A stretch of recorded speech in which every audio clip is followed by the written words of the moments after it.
Hello everyone. This is the last part of tutorial 10, where we are going to see how to integrate a 3D LiDAR sensor with the ROS2 bridge in Isaac Sim. So as we have seen in the last part, this is the LiDAR prim of the robot. If you do not have a sensor on your robot, you can add one from here. Go to Create, then Sensors, then click RTX LiDAR. Here there are multiple LiDAR sensors available.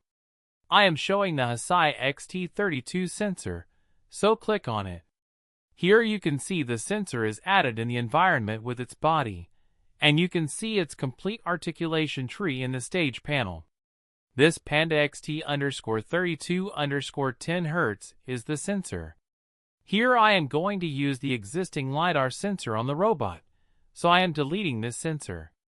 Also, if you want to add only the sensor without its body, assuming that your robot already has a LiDAR body on it, and you just want to add the sensor at that point, follow this procedure. Go to Create, then RTX LiDAR, then NVIDIA, and select Example Rotary. This is the sensor without the body. Now the sensor is added.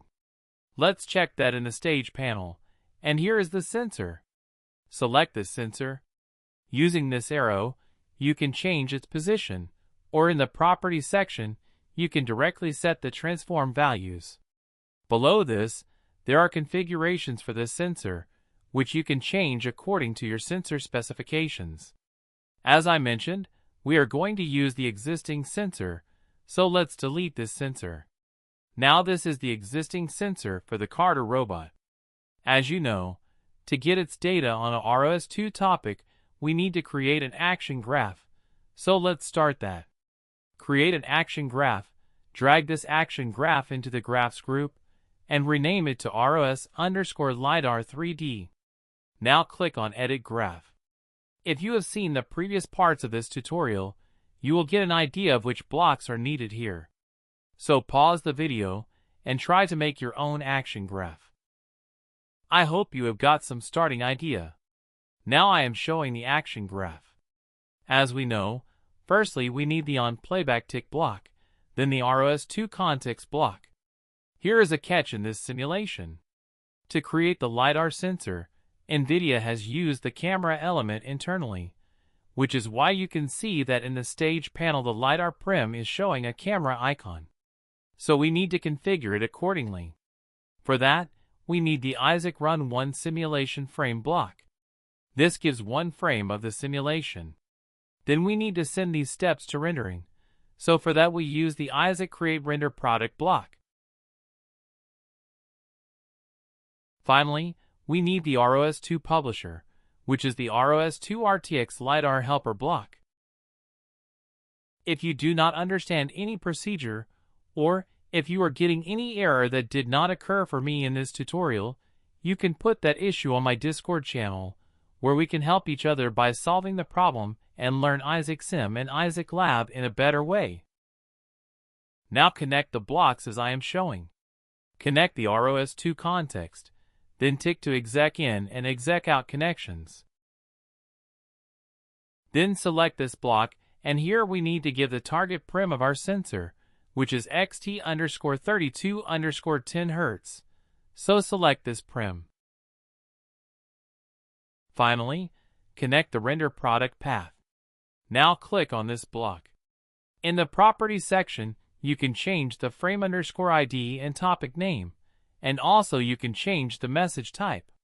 Here we are configuring a 3D LiDAR sensor, so select PointCloud 2, and I am changing the topic name to point_cloud so there will be no misunderstanding, as we are already publishing 2D LiDAR data on the scan topic. Now run the simulation. Now open RVIS 2. If you do not know how to open RVIS 2, please watch the section in the previous tutorial where we visualize data in RVIS 2. We do not need to change the fixed frame in RVIS 2 because we have kept the same name as Sim_LiDAR. You can confirm this here in Isaac Sim. Now click on Add, select by topic, and here you can see the point_cloud topic is publishing in RVIS 2. Select the PointCloud 2 element and click OK. Here you can see the scanning result in 3D. You can also refer to our previous 2D scan, which is shown in red, and compare it with the current 3D scan. Let's change its size to 0.1 for better visualization. Now you can see it more clearly. It is scanning the warehouse properly, but its rotation rate is quite slow, so let's change that. So open Isaac Sim, go to the stage panel, and select the 3D LiDAR sensor. Stop the simulation. In the Properties section, search for rate, but it does not have this configuration. To solve this, we can add our own sensor in this prim, change the configuration, and update the target prim in the action graph. So add the sensor as I showed at the start. Go to Create, then RTX LiDAR, then NVIDIA, and select Example Rotary. Drag this sensor into the LiDAR prim. In the environment, you can see that it is not at the correct position. In the Properties section, set all the X, Y, and Z translate values to 0. Since we have moved the sensor under the LiDAR prim of the robot, it will automatically come to the correct position. Now select the sensor and search for rate. Here you can see the base rate is 10. Change it to 60. Since we changed the sensor, we need to update the target prim.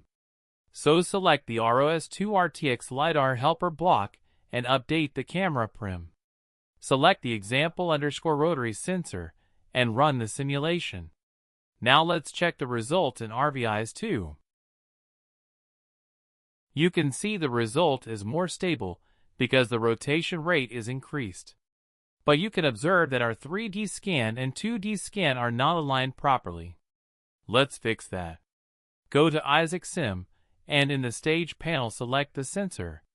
We already set the X, Y, and Z translate values to 0, but we forgot to do the same for rotate X, Y, and Z, so let's set those to 0 as well.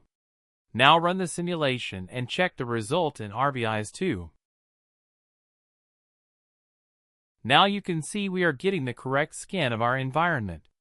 I hope you have understood the procedure to integrate the 3D LiDAR sensor in Isaac Sim. I will provide all the files and action graphs in the description. If you like the video and find it helpful, please like the video. It helps me reach more robotics enthusiasts. Share the video with your friends, and if you have any doubts, you can reach out to me through the comments or on my Discord channel. And do not forget to subscribe to my channel for upcoming videos. Thanks for watching.